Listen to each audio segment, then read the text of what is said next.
Wa id qulna lil malaikati isjudu li adama fasajadu illa iblis aba wastakbar. Dan ingatlah wahai Muhammad saat aku berkata kepada para malaikat, wahai malaikat sujudlah kepada Nabi Adam. Sujud ini sujud membungkuk ya, dalam tafsir Jalalain sujudnya sujud membungkuk, bukan sujud menempelkan dahi ke tempat sujud. Nah, setelah para malaikat diperintahkan untuk sujud, maka mereka bersujud kecuali iblis. Iblis ini adalah kakek moyang dari bangsa jin ya. Mereka ada bersama malaikat, sehingga saat Allah memerintahkan malaikat itu juga memerintahkan iblis ya, karena mereka berada di antara malaikat. Iblis tidak mau bersujud dan dia merasa angkuh.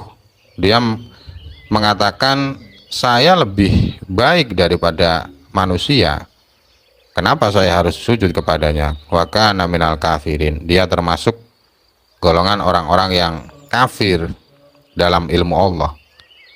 Wa qulna ya Adam uskun anta wa zaujukal jannah wa kula minha ragadan haitsu syi'tuma wa la taqrabu hadhihi syajarata fatakuna minadh dhalimin.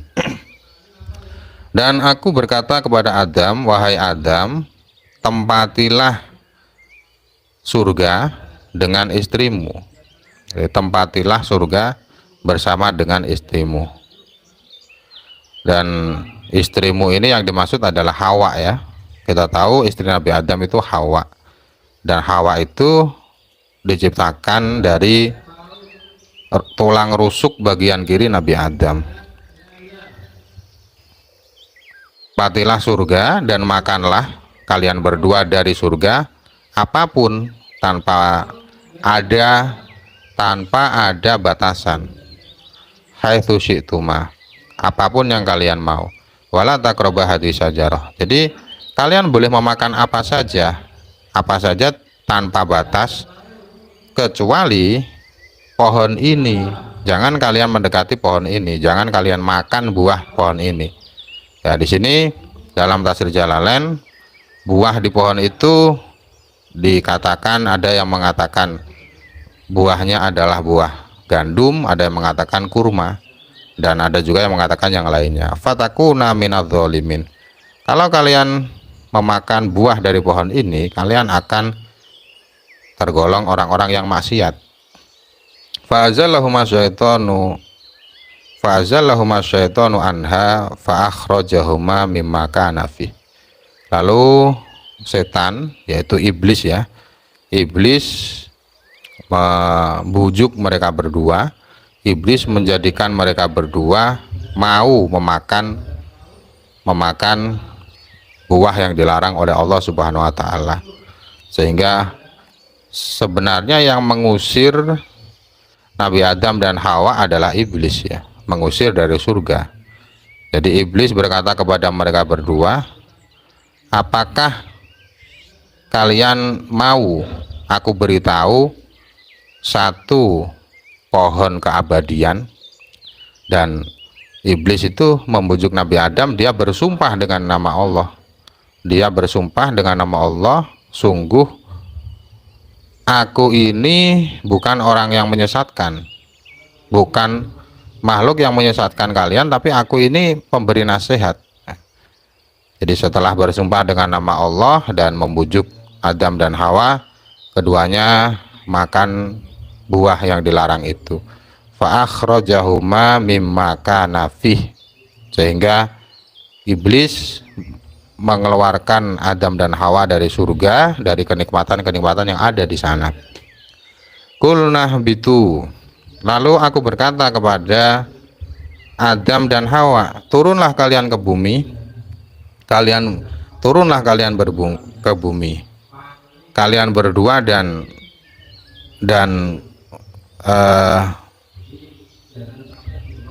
kalian berdua dan keturunan kalian turun ke bumi.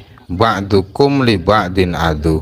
Sebagian dari kalian, sebagian dari keturunan kalian akan menjadi musuh bagi sebagian keturunan yang lain. Walakum fil ardi mustaqor wa mata'un ilahin. Di dalam bumi ada tempat menetap bagi kalian, dan ada juga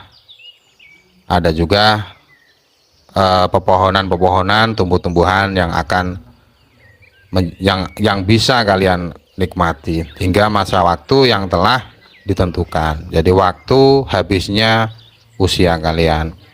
Fatalaqa Adamu min rabbih kalimat. Lalu Adam diberi Allah sebuah kalimat, ya, kalimat yang diilhamkan Allah kepada Nabi Adam. Kalimat itu adalah Rabbana dzalamna anfusana. Rabbana dzalamna anfusana. Jadi, ya Allah, aku telah menzolimi diriku. Kemudian kalimat itu dibaca oleh Nabi Adam. Nabi Adam berdoa dengan kalimat itu, lalu Allah menerima taubatnya. Fataba alaih. Allah menerima taubat Nabi Adam. Innahu huwat tawwabur rahim. Karena Allah adalah zat yang maha menerima taubat hambanya dan maha kasih sayang kepada hambanya. Lalu di ayat ke-38, Qulnah bitu minha jami'ah. Turunlah kalian semua dari surga. Fa imma ya'tiyannakum minni huda faman tabi'a hudaya fala khaufun 'alaihim walahum yahzanun. Bila di antara kalian mendapatkan petunjuk dariku,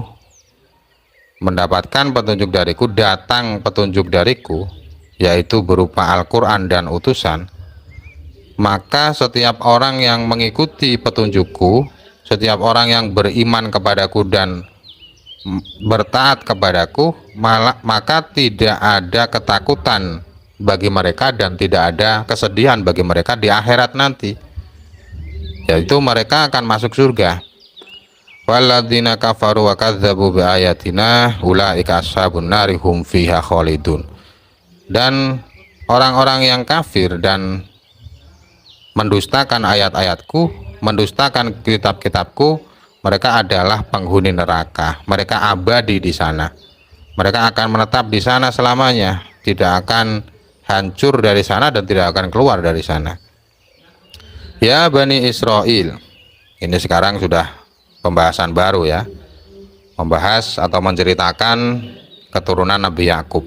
Wahai keturunan Nabi Yakub. Jadi Bani Israel itu maksudnya keturunan Nabi Yakub, ya, karena Israel ini ya nama Nabi Yakub.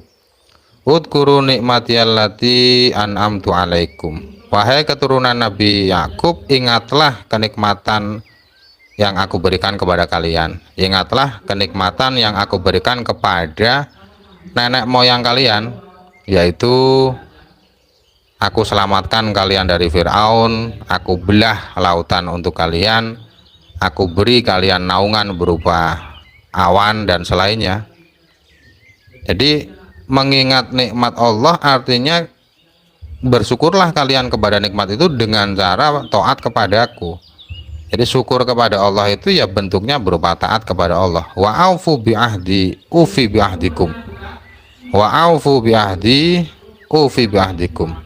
Penuhilah janjiku, janji yang telah aku janjikan kepada kalian, yaitu beriman kepada Nabi Muhammad, maka akan aku penuhi janjimu. Akan aku penuhi janji yang aku janjikan kepadamu, yaitu balasan kepada kalian dengan masuk ke surga. Jadi kalau kalian beriman kepada Muhammad, maka nanti di akhirat kalian akan kemasukan surga. Aufu bi ahdi ufi bi ahdikum. Wa iyaya farhabun. Takutlah kepadaku, jangan takut kepada yang lain. Takutlah kepadaku kalau kalian tidak memenuhi janji kalian, jangan takut kepada yang lain. Wa aminu bima anzaltu musaddiqal lima ma'akum. Berimanlah kepada Al-Quran yang kuturunkan, yang membenarkan kitab yang ada bersama kalian, yaitu kitab Taurat. Jadi Al-Quran ini membenarkan kitab Taurat. Jadi imanilah Al-Quran. Kitab Al-Quran ini sama dengan kitab Taurat. Tauhidnya sama, kenabiannya juga sama, menceritakan hal-hal yang sama, ya bukan sama secara keseluruhan ya, tapi dalam sisi tertentu yaitu tauhid dan kenabian itu sama. Di dalam Taurat juga dijelaskan bahwa Nabi Muhammad itu adalah utusan Allah, tapi kalian tidak meyakini itu, kalian tidak beriman kepadanya. Wala takunu awwala kafirin bih. Jangan menjadi orang pertama yang mengingkarinya, orang pertama yang mengkafiri Al-Quran. Karena kalau kalian mengingkari Al-Quran berarti nanti orang-orang yang ada setelah kalian itu mengikuti kalian, sehingga dosa mereka juga akan kalian terima. Jadi orang yang pertama kali melakukan keburukan kemudian diikuti oleh orang seterusnya itu kan pahalanya berlipat ganda ya. Wala tastaru bi ayati tsamanan qalila. Jangan kalian mengganti ayat-ayatku, ayat-ayat yang ada di kitab kalian, yaitu tanda Nabi Muhammad, menggantinya dengan harga yang sedikit, dengan